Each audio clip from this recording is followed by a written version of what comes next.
quelles sont les erreurs fatales auxquelles vous devez faire attention en tant qu'investisseur étranger aux États-Unis? Je vais tout vous dire dans cette vidéo.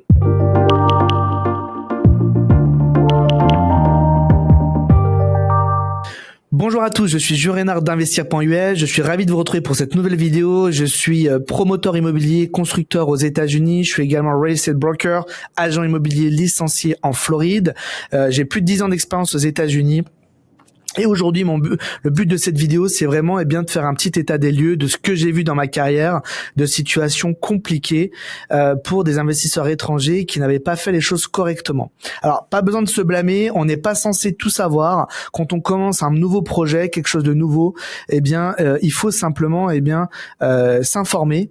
Et c'est le but de cette vidéo. Je vais lister dans cette vidéo vraiment les erreurs et les grandes thématiques auxquelles vous devez faire attention pour pas que votre investissement immobilier devienne vraiment un calvaire. Alors déjà, merci beaucoup de me retrouver et vraiment abonnez-vous à la chaîne, partagez la vidéo, ça nous aide beaucoup. N'hésitez pas à commenter si vous avez des sujets de vidéos que vous voudriez voir, n'hésitez pas à nous les mettre, ça sera avec grand plaisir qu'on pourra les intégrer dans les prochaines semaines.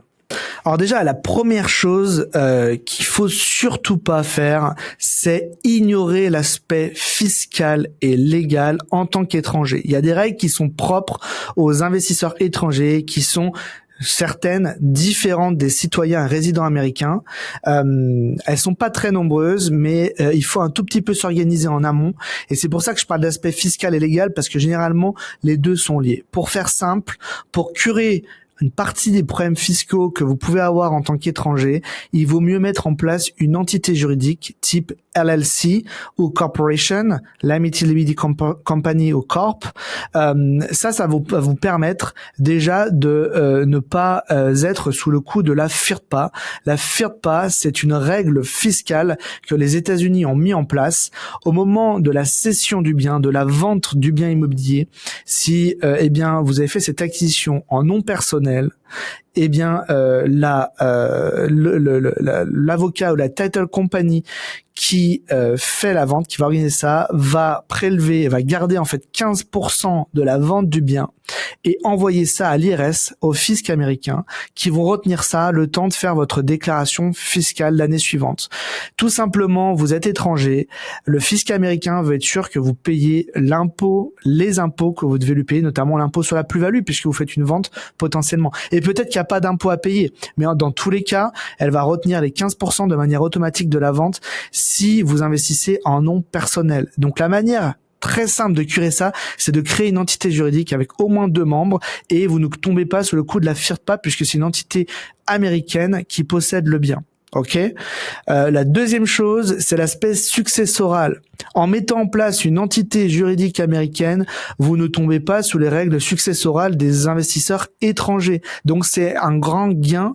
En plus de ça, mettre en place une entité juridique vous permet facilement de transmettre du patrimoine puisque vous pouvez déjà intégrer par exemple vos enfants ou vos héritiers potentiels et les mettre tout simplement au courant des affaires que vous avez aux États-Unis. Mais il y a un grand gain successoral à mettre en place une entité juridique étrangère.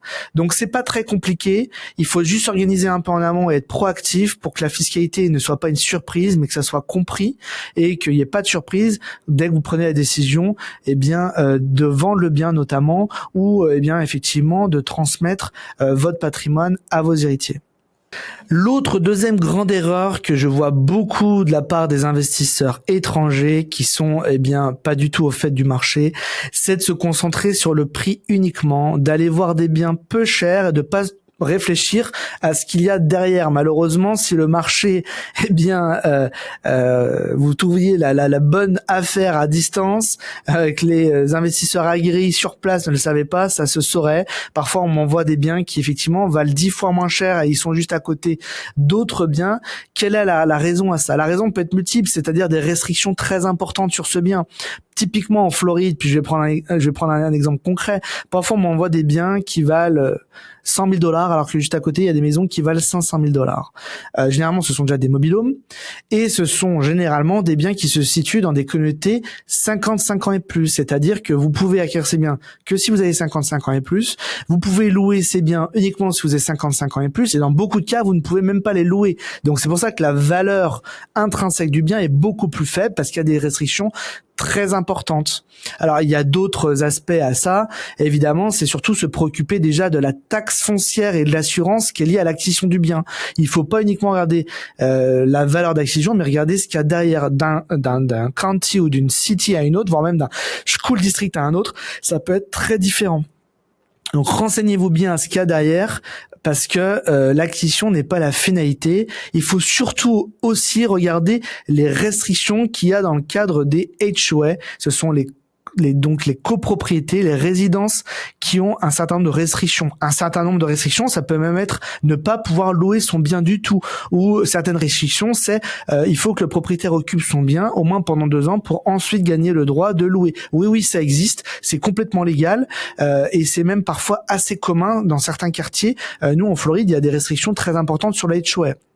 Donc attention à tous ces aspects-là qui vraiment peuvent vous mettre dans de sales draps si vous n'avez pas fait attention et vous pensez pouvoir générer du revenu avec votre bien et c'est pas le cas. C'est aussi bien le cas valable pour de la location long terme mais également pour la location short terme. Il y a un certain nombre de county ou de city, donc d'administration où se trouve le bien, au-delà du HOA et du condominium qui sont les résidences, où il y a des restrictions aussi qui ne vont pas vous permettre de louer le bien pour une durée de moins de 6 mois ou de moins de 30 jours. Dans ce cas-là, la location court terme que vous pensiez faire avec le bien, elle ne pourra pas se passer. Donc pas de revenus potentiels à l'avenir. Ce qui est important dans votre cheminement, c'est que vous constituez une petite équipe autour de vous, mais une équipe de spécialistes, de gens qui connaissent leur sujet. Je pense notamment, bien sûr, à un broker, c'est-à-dire quelqu'un qui va vous accompagner dans l'acquisition du bien, quelqu'un qui va pouvoir gérer le bien et qui connaît ces marchés-là. Parfois, c'est la même personne. Nous, c'est notre cas. On accompagne sur l'acquisition et on propose un service de gestion locative.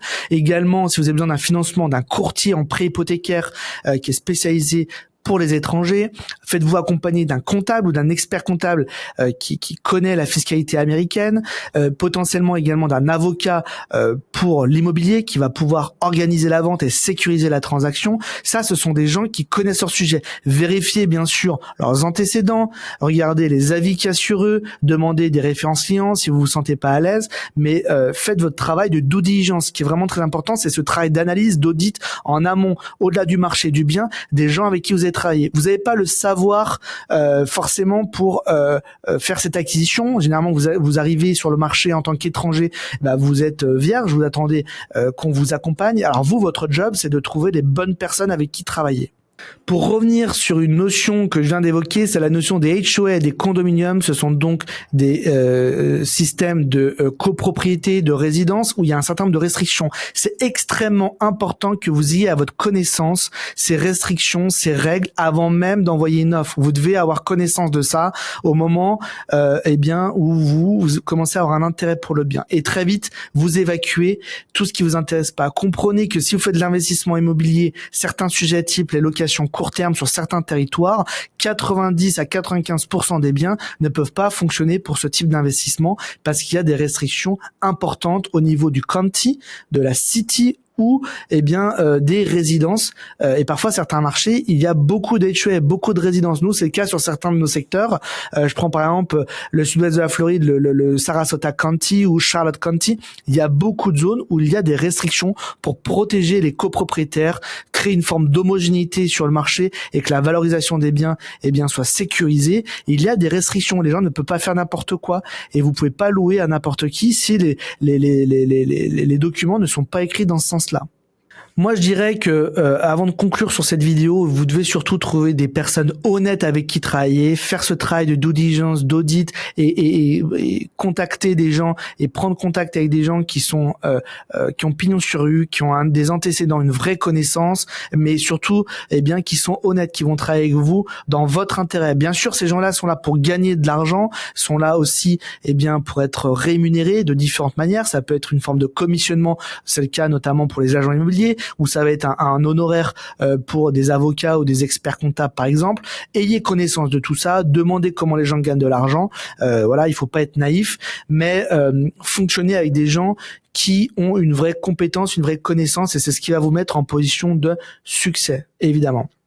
Les erreurs fatales ne sont pas impondérables. Les États-Unis, il y a plein d'opportunités. C'est vraiment un territoire où on peut gagner de l'argent en matière d'immobilier, même en étant étranger. On a accès à tout un tas d'outils, ne serait-ce que le financement de biens immobiliers, même pour les étrangers.